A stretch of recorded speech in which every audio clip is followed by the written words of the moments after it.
It's Ty here with Ty the Dog Guy on the Daily. And I want to talk to you today about fixing mistakes and teaching your dog to fix mistakes. So I got the idea for today's podcast from church, believe it or not. And no, I don't want to sit here and preach to you and tell you, things like that. But I will tell you that, at church, we were talking about in a men's group at church. We were talking about the difference between acting and being acted upon, right? And that here in our life, that essentially we've got those two options. And you probably know, and maybe you even know yourself to be one of these two, a person that fits into one of these two groups. But there are people who act and there are people who are acted upon. The people who are acted upon are those that are constantly complaining that their boss did this to them, that their spouse did this to them, that their neighbor did this to them, that their life isn't how it should be because this happened to them, and things like that. I think you know the type of person I'm talking about. I'm hoping that's not you, but sometimes sometimes we can all fall into that trap, right? But anyways, there's those that can be acted upon, and there's those that act and just simply do what they know is the right thing to do and push forward. Now, I related this a lot to dog training because there's a principle that I've found over the years to be true time and time again in training dogs. And that is that the more proactive the dog is in fixing his or her mistake, the sooner he or she does not make that mistake. So let me repeat that. The more proactive the dog is in fixing their mistake, the sooner they won't make that mistake. So let me give you an example. Let's say we're teaching the dog to go to a bed and stay on a bed. We're teaching the dog the place command. It's at least what we call it here. And so let's say we've successfully got the dog on the bed, but the dog gets off the bed. Now that's a mistake, right? The dog was supposed to stay on the bed. And so how proactive is the dog in fixing that mistake? Now, let's say that we're somewhat, further along in the training process and the dog does know what the place command means. I mean, if this is the first session, the dog doesn't know what the place command means, that's a different story. And you couldn't even really call it a mistake at that point because the dog doesn't understand it.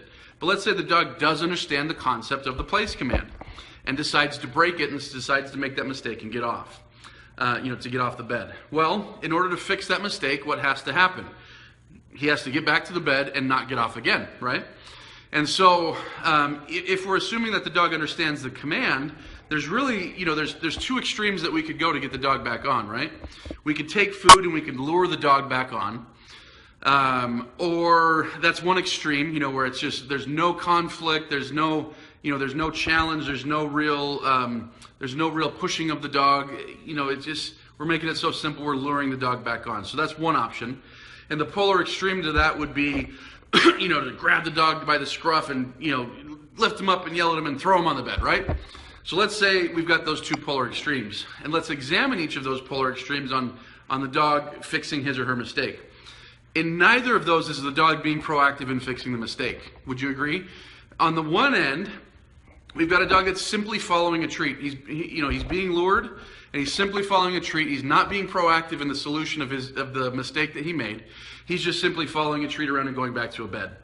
Now, again, in the teaching stage, we may do some of that, but we're talking about a dog that already understands this and still made the mistake. Well, luring him back is not very effective, in having the dog actually learn how to not do that in the future. And so like I say, on that end, on that polar extreme, it's completely wrong.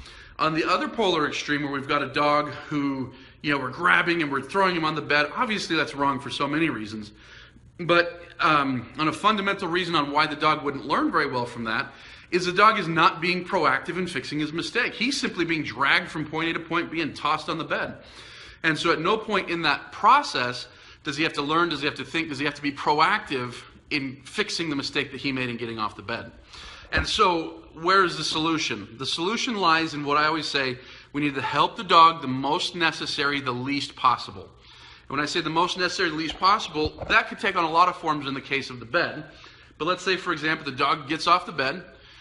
Now, I don't want to just lure him back. He knows how to do this. I don't want to just, be super rough with him. That's not fair. And so what I might do is just maybe a little bit of a leash correction, just a tiny bit.